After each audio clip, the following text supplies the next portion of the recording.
So we're going to talk about showering when you don't have regular utilities available.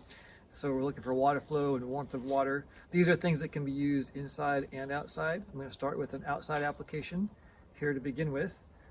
There's various different types of solar showers that one can use. This is just one variety. It's called the Nemo.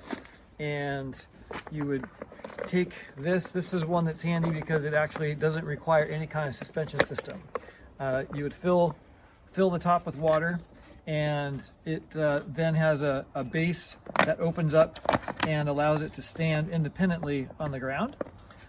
Then you would allow it to fill it with water and allow it to warm in the sunshine.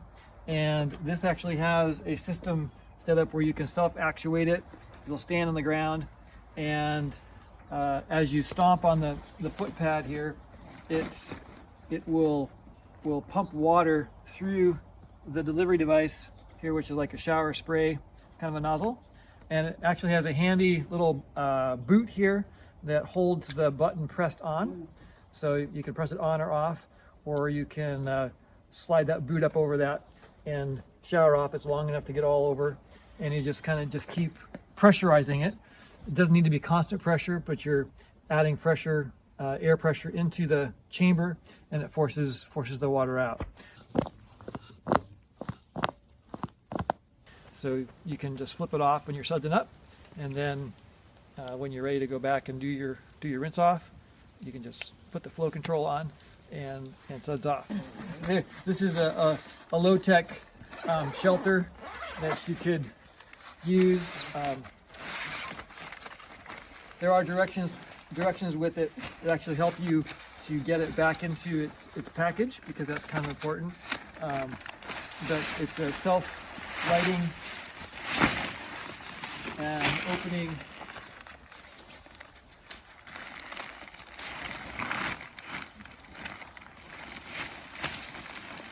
shelter.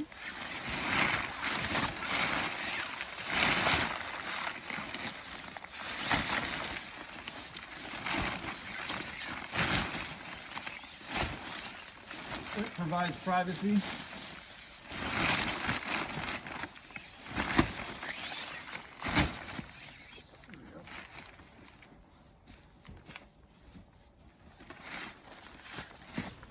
With a nice floor in it, kind of a tarp floor. It does have drains on the edges, and you could potentially, if you had a branch over top, you could hang your shower through the top here if you had a aerial shower. But it's like a small little privacy chamber that you could use.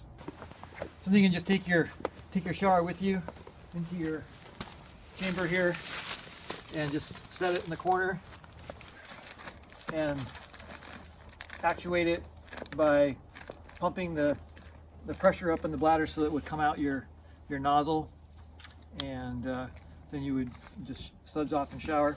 Inside it has drains in the corners, so that it'll drain out the edges, and then you would have your privacy screen.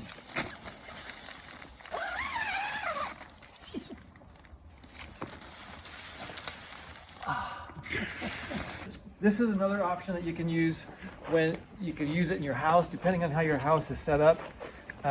We set it up outside, kind of 4 different options, and we used a tarp setup here to create a privacy screen.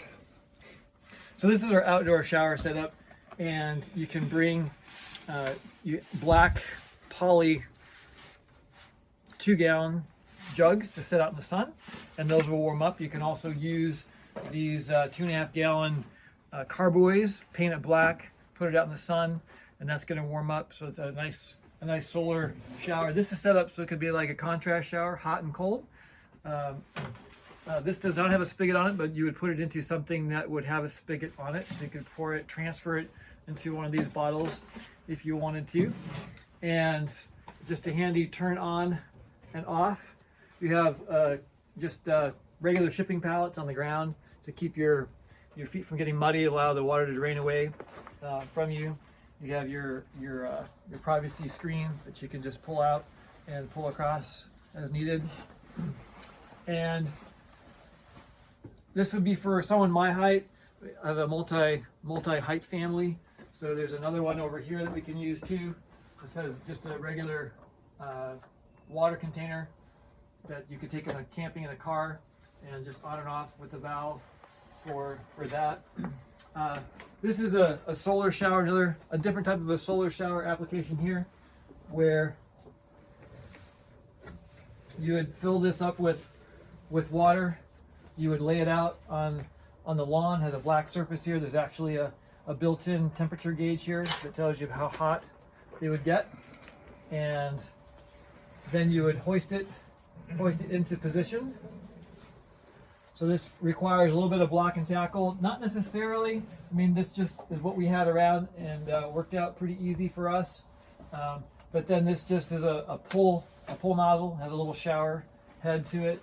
Hose off. You can leave it on, and then shut it off just right there. So it's an easy on-off. It's gravity feed, so it doesn't use any pressure like the other one did.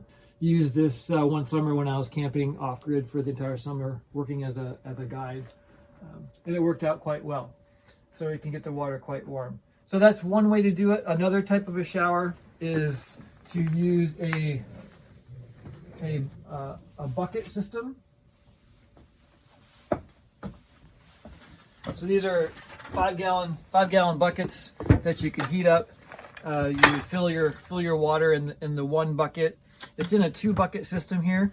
The bottom bucket, you will have drilled holes in the bottom in a circular pattern that'll allow the water to drain out once it's hoisted into the air, and just have a constant flow. So this is about a 2.5-3 minute shower when the bucket is full. You put it into your other bucket here so that it's not draining all over the ground somewhere. So it's contained while it's here. So you can set this out to warm up itself, or bring it in from one of your warming containers, and then just have it in position. Bring your S hook down,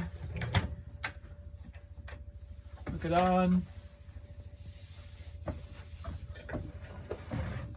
and be ready. Because once you pull it down and get it in position, it's going.